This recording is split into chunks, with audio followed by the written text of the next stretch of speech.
Sepasang kekasih asal Indonesia meninggalkan penginapan Lodge Danau Kerinci pada suatu pagi bulan September 2023 untuk menempuh jalur pendakian singkat.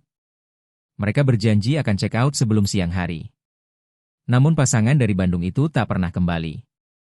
Mobil sewaan mereka lenyap bersama jejaknya di tengah belantara Sumatera. 9 bulan kemudian, seorang polisi kehutanan yang sedang memeriksa lokasi umpan beruang madu ilegal menemukan bukti tak terbayangkan. Peristiwa hilang yang semula dianggap sekadar kecelakaan mendaki berubah menjadi salah satu tragedi kriminal paling mengerikan di Sumatera. Pagi 14 September 2023, di kota kecil Sungai Penuh, pasangan Rizky Nugraha dan Ayu Prameswari, dua anak muda asal Bandung, meninggalkan Lodge Danau Kerinci. Mereka bukan pendaki profesional, tetapi sudah berpengalaman menjelajahi taman nasional di Jawa dan Kalimantan. Perjalanan ke Sumatera dipilih sebagai liburan merayakan 6 tahun hubungan. Janji akan menyimpan kenangan indah sebelum melangkah ke pernikahan. Dalam rencana yang dikirim ke keluarga, mereka menulis akan berjalan mengitari Danau Gunung Tujuh, jalur sepanjang lebih dari 5 km yang biasanya ditempuh sekitar 2 jam. Mereka menyewa sebuah Toyota Rush berwarna abu-abu, berangkat pukul 7 pagi dengan niat kembali check out menjelang siang. Semua tampak normal. Ayu Prameswari sempat mengirim pesan kepada kakaknya di Bandung pukul 7.43, udara dingin tapi indah sekali. Kami menuju danau sekarang. Sampai nanti ya. Itu menjadi kabar terakhir yang didengar keluarga. Pukul 13.15, petugas resepsionis Lodge Danau Kerinci mendapati kamar 202 belum dikembalikan kuncinya. Staf housekeeping mengetuk 2 kali tanpa jawaban. Di dalam, koper besar masih tertata rapi, jaket tipis milik Ayu Prameswari tergantung di kursi, perlengkapan mandi belum tersentuh, dan peta kertas Taman Nasional Kerinci sebelat masih terbuka di meja, dengan lingkaran tinta merah menandai Danau Gunung Tujuh. Namun yang paling membuat manajer gelisah bukanlah koper itu, melainkan absennya mobil sewaan di parkiran. Awalnya mereka mengira pasangan tersebut sekadar pergi lebih jauh atau kehilangan sinyal. Tetapi hingga sore keduanya tidak kembali. Telepon tidak bisa dihubungi, tak ada tanda-tanda berniat menginap semalam, rasa cemas berubah menjadi kegelisahan nyata. Pagi berikutnya pukul 9, manajer resmi melapor ke polisi setempat. Laporan awal hanya mencatat, 2 wisatawan Indonesia hilang kontak setelah meninggalkan Lodge pagi sebelumnya. Belum check out, mobil sewaan tidak ada di parkiran. Segera saja berkas diteruskan ke tingkat provinsi. Penyelidikan awal dilakukan, data dari perusahaan rental mengonfirmasi Toyota Rush abu-abu disewa 12 September dan seharusnya dikembalikan 16 September. Polisi menyisir parkiran di sekitar jalur menuju Danau Gunung Tujuh, terutama titik awal jalur pendakian. Namun mobil tidak ada, juga tak terekam di CCTV Jalan Lintas Sumatera. Keluarga di Bandung diberitahu pada sore harinya. Kerabat Ayu Prameswari mulai menghubungi media lokal dan membagikan foto pasangan itu di media sosial. Dalam 48 jam, potret senyum Ayu Prameswari bersama Rizky Nugraha dengan latar gunung di Taman Nasional Bromo Tengger Semeru menyebar luas, menjadi simbol hilangnya mereka yang mengguncang masyarakat. Tak ada yang menduga, ini bukan sekadar kisah 2 orang tersesat di hutan, melainkan awal dari kejahatan kelam yang tersembunyi di balik kabut pegunungan. Pagi 16 September, kepolisian daerah secara resmi meluncurkan operasi pencarian. 2 wisatawan hilang tanpa kendaraan, tanpa sinyal telepon, tanpa jejak di jalur pendakian, kasus ditetapkan risiko tinggi. Seorang perwira senior berpengalaman memimpin, pernah menangani puluhan kasus orang hilang di hutan-hutan Sumatera. Ia tahu betul, di rimba raya setiap jam yang hilang adalah kesempatan yang takkan kembali. Tim pertama dikerahkan, 3 polisi lokal, 1 tim Basarnas, serta helikopter dari TN Kerinci Seblat. Sasaran utama, jalur Danau Gunung Tujuh, tempat pasangan itu diduga trekking. 2 anggota tim berjalan menyusuri jalur dalam cuaca dingin dan lembab. Namun setelah 4 jam pencarian, tak ditemukan satupun tanda keberadaan Rizky Nugraha atau Ayu Prameswari. Tak ada jejak sepatu, tak ada botol air, tak ada syal terjatuh di sepanjang jalan setapak. Helikopter berputar di atas Danau Gunung Tujuh namun tak menangkap benda atau gerakan mencurigakan. Hilangnya mobil dari titik awal jalur pendakian membuat asumsi awal berantakan. Seharusnya jika mereka benar-benar berjalan kaki, kendaraan pasti tertinggal di parkiran. Namun Toyota Rush itu seolah menguap. Hal ini memaksa tim penyelidik memperluas pencarian, bukan hanya sepanjang jalur resmi tetapi juga jalan tanah bercabang, rute berbatu yang menembus hutan lebat, hingga danau-danau sunyi di sekitarnya. Sore 17 September, secerca harapan muncul lewat telepon dari sebuah pom bensin tua sekitar 80 km selatan Sungai Penuh. Penjaga, seorang lelaki sepuh bernama Pak Wiryo, Bersumpah pernah melihat dua anak muda keturunan Asia bertanya arah menuju sebuah danau terpencil bernama Danau Kaco beberapa hari sebelum kabar hilangnya mereka tersiar. Ia masih ingat mereka mengendarai SUV abu-abu, membeli 2 gelas kopi dan selembar peta kertas wilayah Kerinci. Keterangan itu langsung mengubah arah penyelidikan, meski upaya memeriksa CCTV gagal karena hard disk rusak. Tak ada gambar, tak ada struk, hanya ingatan samar seorang tua. Meski begitu, ini menjadi petunjuk pertama dengan lokasi nyata, dan pertanyaan besar pun lahir. Mungkinkah Ayu Prameswari dan Rizky Nugraha tak pernah menuju Danau Gunung Tujuh, melainkan memilih spontan menjelajah ke selatan, mencari tempat lebih sunyi? Danau Kaco memang tersembunyi jauh di jantung TN Kerinci Seblat, danau luas, dalam, jarang dikunjungi, tak ada sinyal ponsel, akses penuh lumpur, batu licin, jalur terjal. Tempat ideal bagi mereka yang ingin benar-benar menjauh dari dunia, atau bagi seseorang yang ingin lenyap tanpa jejak. Dari 18 hingga 22 September, tim pencari mengerahkan seluruh tenaga di sekitar Danau Kaco. Drone, anjing pelacak, hingga citra panas dari udara diterjunkan, namun rimba terlalu rapat membuat teknologi pun tak berdaya. Ada rawa sedalam lutut, tebing curam hanya bisa ditembus dengan tali pengaman. Hujan tak berhenti, lumpur licin menjadikan setiap langkah seperti perjuangan. Namun tak ada mobil, tak ada jejak pasangan itu. Sementara di Sungai Penuh, perwira penyidik meminta analisis lengkap tentang latar belakang Rizky Nugraha dan Ayu Prameswari. Keluarga menjelaskan mereka berhati-hati, sudah sering trekking di berbagai taman nasional. Ayu Prameswari selalu merencanakan matang, mencetak peta kertas, mengecek cuaca, menandai titik cadangan. Tidak ada riwayat gangguan psikologis, tak ada konflik, mereka saling mencintai, sedang menyiapkan pernikahan. Pilihan untuk kabur sukarela hampir mustahil. Tanggal 25 September, pencarian tetap nihil, hipotesis menipis. Apakah mereka tersesat di jalur salah? Apakah ada orang asing yang mereka temui lalu tragedi terjadi? Ataukah rimba Sumatera yang ganas itu telah menelan mereka? Tanggal 28 September, otoritas memutuskan langkah pahit, menghentikan operasi besar-besaran. Kasus dialihkan menjadi monitoring, hanya akan ditindak jika ada petunjuk baru. Keluarga di Bandung menolak pasrah. Mereka mengadakan doa bersama, penggalangan dana, menyewa drone pribadi dan penjelajah lokal untuk melanjutkan pencarian. Tapi musim hujan mulai datang, dingin merayap, angin tajam. Hutan yang dulu terbuka kini menutup, mengunci rahasianya di balik kabut. Sebuah momen membeku, sebuah tanya tanpa jawab, mungkin selamanya. Oktober 2023, pegunungan Bukit Barisan diguyur hujan dingin tanpa henti, membuat sisa upaya pencarian tak berguna. Dari langit seolah ada pesan dingin, harapan yang tersisa akan terkikis bersama lumpur dan daun busuk. Tim penyidik mengecil, relawan berguguran. Pertengahan bulan, kawasan Danau Kaco nyaris tanpa jejak manusia. Selimut kabut membungkus kegagalan. Keluarga Rizky Nugraha dan Ayu Prameswari terpaksa menghadapi kenyataan pahit, tak ada lagi yang bisa dicari.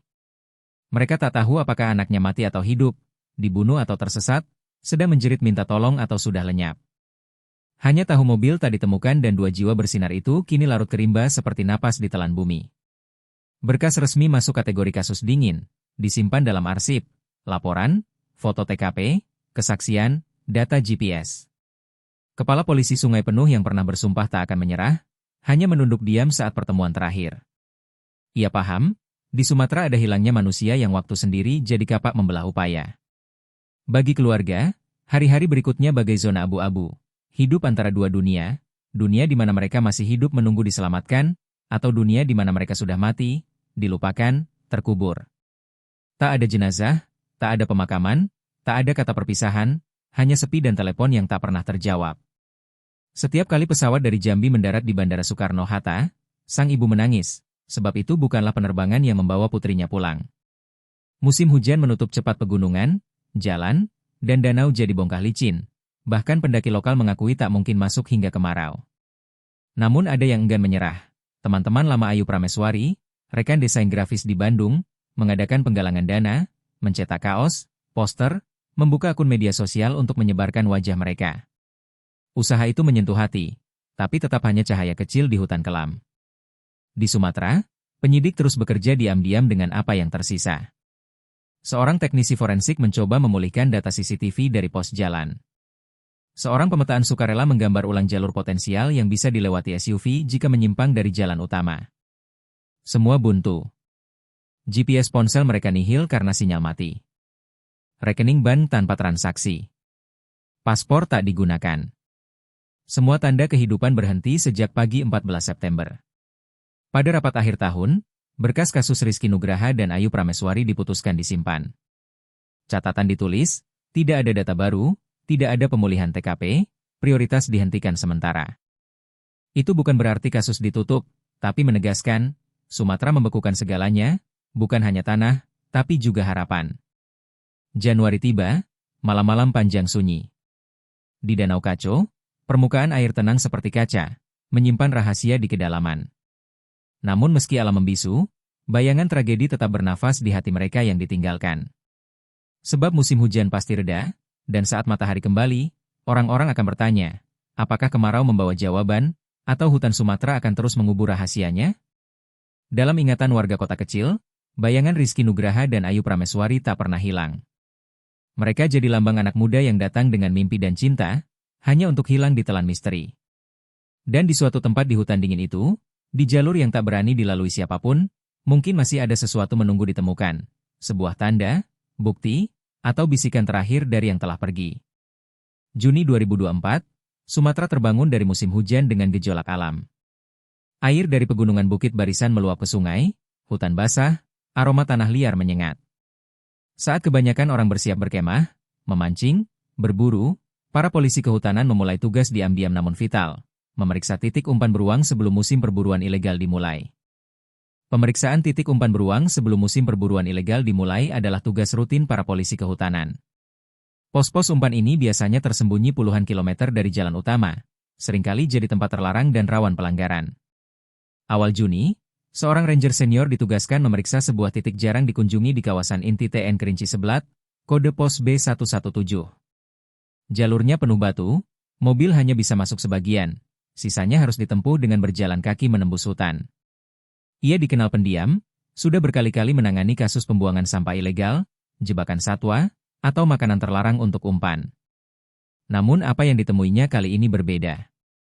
Dari jarak 100 meter, ia mencium bau aneh. Bukan sekadar bangkai, melainkan campuran manis basi dan amis menusuk. Saat mendekat, tampak sebuah drum plastik biru besar tergeletak miring.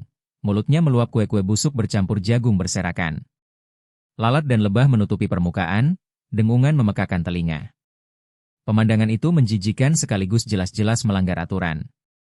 Tapi yang membuatnya terhenti bukanlah kue, melainkan bau daging manusia membusuk, bau yang dikenalnya sejak lama. Dengan hati-hati ia mendekat, tangan menggenggam semprotan anti beruang, mata menyapu sekitar. Saat menunduk, napasnya tercekat, di antara tumpukan kue lembek muncul dua kaki bersepatu hitam berlumpur, seolah jeritan sunyi dari dasar drum. Ia mundur terguncang, melapor lewat radio dengan kode 104, penemuan mayat. 40 menit ia berdiri terpaku di tepi pos, tatapan tak lepas dari drum itu, takut jika menghilang. Ketika polisi provinsi tiba, lokasi segera dipasangi garis kuning.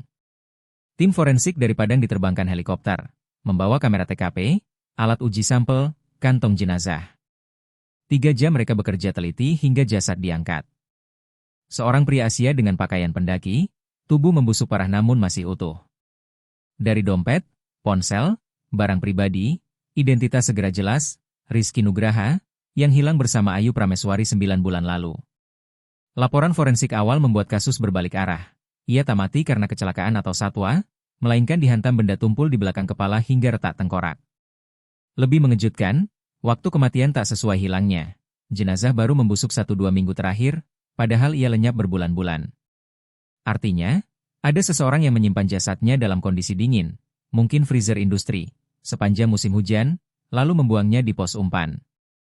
Sejak saat itu, ini bukan lagi hilang di hutan, ini pembunuhan berencana, dilakukan pelaku yang punya tempat, sarana, dan pengetahuan medan. Penyelidikan dimulai dari awal. Peta kembali dipasang di kantor polisi. Foto Rizky Nugraha muncul di berita darurat, kali ini bukan orang hilang, melainkan korban pembunuhan. Yang membebani penyidik lebih dalam adalah nasib Ayu Prameswari. Jika Rizky Nugraha dibekukan, di mana dia? Apakah sudah mati, masih disekap, atau sempat kabur? Sumatera menepati janjinya. Ketika hujan reda, ia memuntahkan kebenaran. Namun bukan kebenaran lembut, melainkan bau kematian, manis palsu lalu amis menyengat, menghantam siapapun yang mengira cerita berakhir musim lalu. Hilangnya 2 jiwa kini resmi jadi perkara pidana prioritas tinggi. Perwira penyidik utama kembali ke TKP, kali ini dengan pandangan lain. Bukan kecelakaan, bukan tersesat, melainkan pembunuhan dengan perencanaan matang, memanfaatkan ekosistem hutan untuk menghapus bukti. Mobil menjadi kunci, namun Toyota Rush yang disewa Rizky Nugraha dan Ayu Prameswari masih lenyap. Tak seorang pun melihat, tak terekam CCTV, tak ada jejak di jalur Danau Gunung 7. Tim forensik meneliti dram, sementara tim lain menyisir peta GPS sipil dan militer di sekitar Kerinci. Mereka menemukan petunjuk kecil tapi penting. Ujung jalan tanah dari lokasi dram mengarah selatan, memotong sebuah danau bernama Danau Kaco, dengan teluk kecil terpencil. Dulu warga pernah melapor ada bekas ban terperosok di sana, tapi musim hujan membuat mustahil dicek. Kini satelit menampakkannya jelas. Tanggal 10 Juni, 2 nelayan lokal mendayung perahu ke teluk untuk memancing. Mereka tak terkait kasus, tapi mendadak melihat kilau logam di dasar danau, sekitar 30 meter dari tepi. Air musim kemarau jernih, sinar menembus, bentuk benda besar dan kotak tampak jelas. Mereka gelisah, segera menelpon hotline. Polisi datang, menutup area, memanggil penyelam profesional. Sore itu, kamera helm penyelam mengkonfirmasi dugaan yang menghantui 9 bulan. Toyota Rush itu ada di dasar Danau Kaco, tertutup lumpur dan lumut. Plat nomor utuh, pintu terkunci, tak ada bekas tabrakan, seolah didorong perlahan ke dalam air hingga tenggelam. Esok paginya mobil diangkat dengan kren. Lumpur menetes kental dari bodi. Di dalam tak ada siapapun, hanya sebuah jaket tipis milik Ayu Prameswari di kursi belakang, basah kuyup dan membusuk. Di bawah panel dashboard, tim teknis menemukan modul GPS masih utuh. Komponen itu tersimpan dalam ruang kedap, sehingga sebagian besar datanya selamat.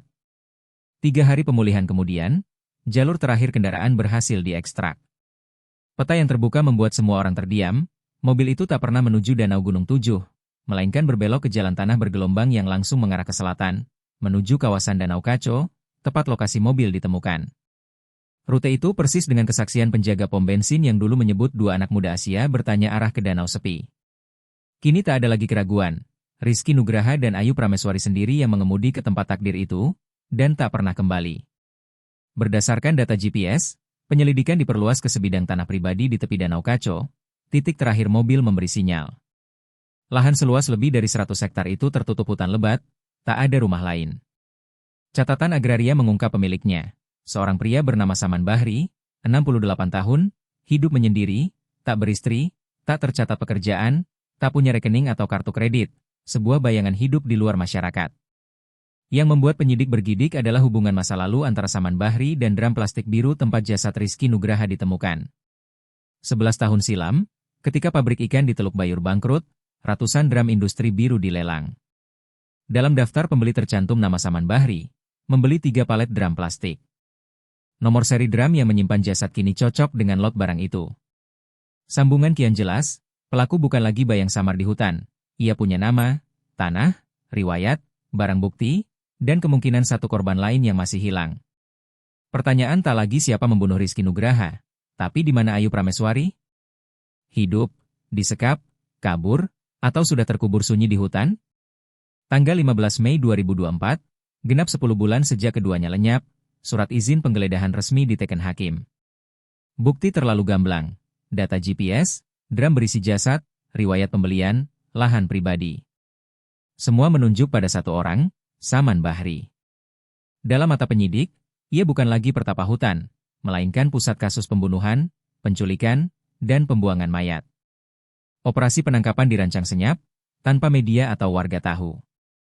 Medan berat, hutan rapat, risiko pelaku bersenjata dan terbiasa hidup terisolasi membuat polisi provinsi tak bisa gegabah. Tim khusus 6 orang, termasuk 2 penembak jitu dan seorang negosiator, bergerak menjelang fajar, memanfaatkan kabut tebal Kerinci sebagai tameng. Tanah Saman Bahri tak berpagar, tanpa kamera, tapi jalan masuknya dipasang papan kayu lusuh dengan cat merah menyala. Dilarang masuk, pelanggar ditembak. Itu bukan sekadar peringatan, tapi cerminan tuan rumah yang melihat dunia luar sebagai ancaman. Begitu melewati jalan setapak menuju rumah kayu di tengah hutan pinus, tim menyadari mereka mendekati ruang yang sengaja diputus dari peradaban. Rumah kayu berdiri di lapangan kecil, tanpa kendaraan, tanpa listrik, tanpa sinyal. Cerobong batu masih mengepul, tanda ada orang di dalam.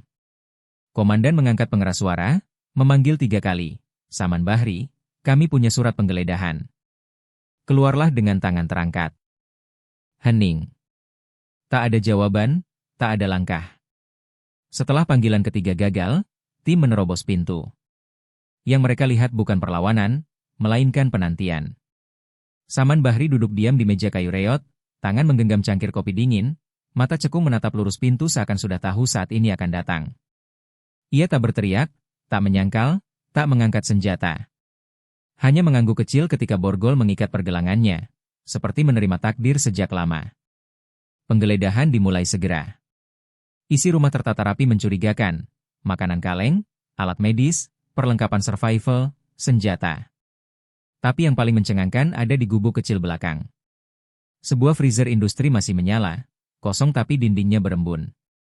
Uji cairan luminol membuat permukaan dalamnya berpendar biru, bekas darah yang diseka. Bukti kuat bahwa disitulah jasad Rizky Nugraha disimpan selama musim hujan sebelum dibuang ke pos umpan. Namun napas tim tercekat di gudang kayu samping rumah, terkunci dengan gembok besi. Setelah dibuka, mereka menemukan ransel biru muda berdebu di antara kain kusam. Di dalamnya ada dompet wanita, ponsel tanpa baterai, botol obat kecil, dan SIM milik Ayu Prameswari. Pada permukaan dompet menempel noda lumpur kering, bukti tak terbantahkan. Saman Bahri digiring ke Padang untuk diinterogasi.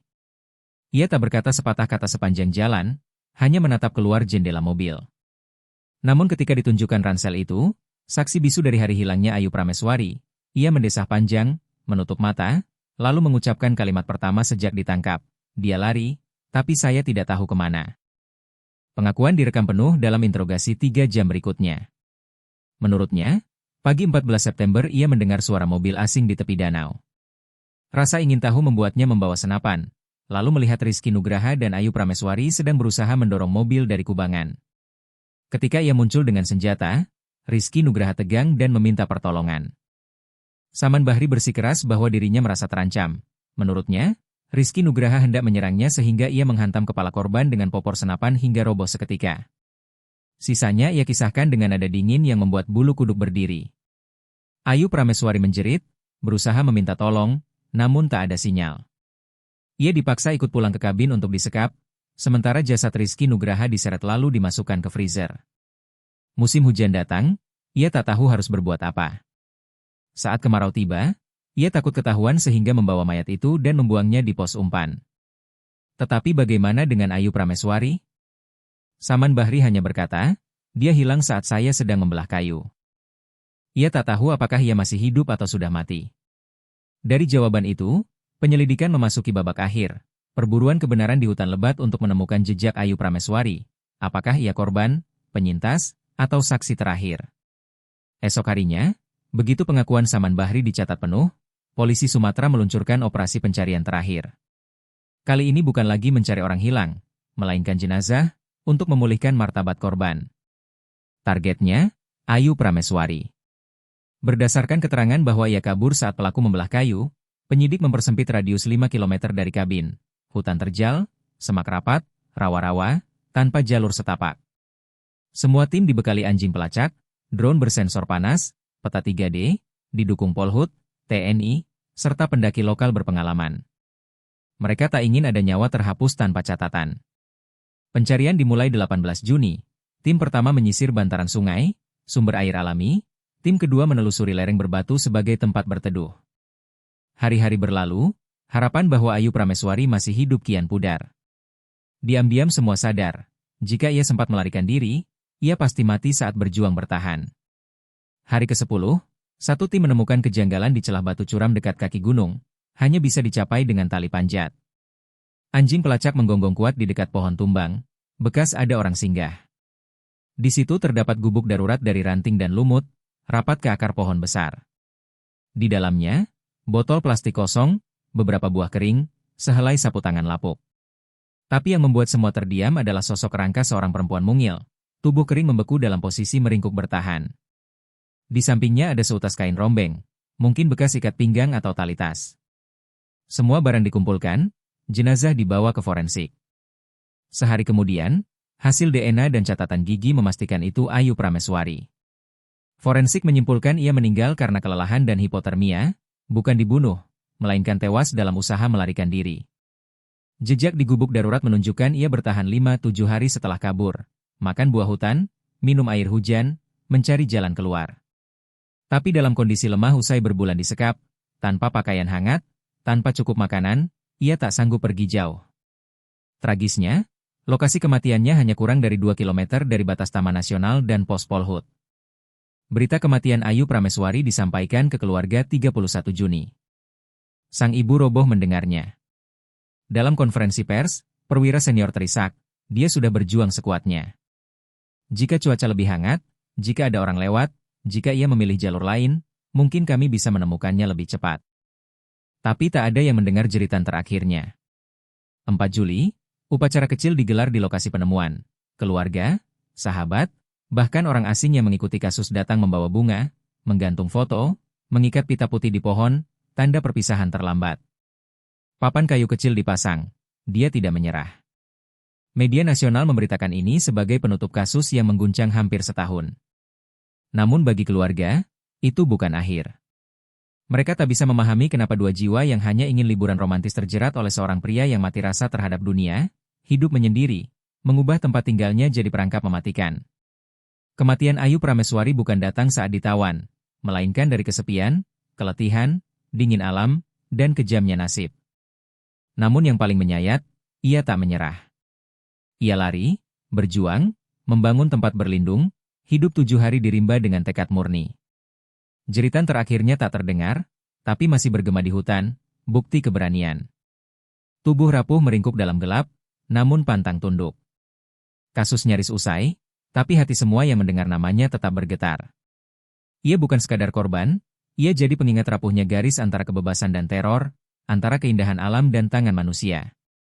12 Juli 2024, genap setahun sejak Rizky Nugraha dan Ayu Prameswari meninggalkan Sungai Penuh untuk perjalanan terakhir, sidang Saman Bahri digelar di Pengadilan Negeri Padang. Ruang sidang sunyi, tanpa media heboh, tanpa spanduk massa, hanya keluarga korban duduk di belakang, saling menggenggam, mata berat oleh bulan-bulan kehilangan. Mereka tak butuh drama, hanya butuh kepastian, pelaku bernama, dan ia takkan bebas lagi. Saman Bahri tak sewa pengacara. Ia tak membantah, tak memohon keringanan. Sepanjang persidangan hanya mengangguk kaku. Saat ditanya ingin berkata apa sebelum vonis, ia hanya berucap, "Saya tidak cocok dengan dunia ini." Lalu diam. Itu bukan penyesalan, melainkan serpihan ingatan bengkok dari lelaki yang terlalu lama mengasingkan diri hingga buta bahwa kesendiriannya bisa meledak jadi pembunuhan. Dakwaan mencakup 4 pasal utama, pembunuhan tingkat pertama terhadap Rizky Nugraha, penculikan berujung kematian terhadap Ayu Prameswari, pembuangan mayat, dan penyalahgunaan izin pos umpan.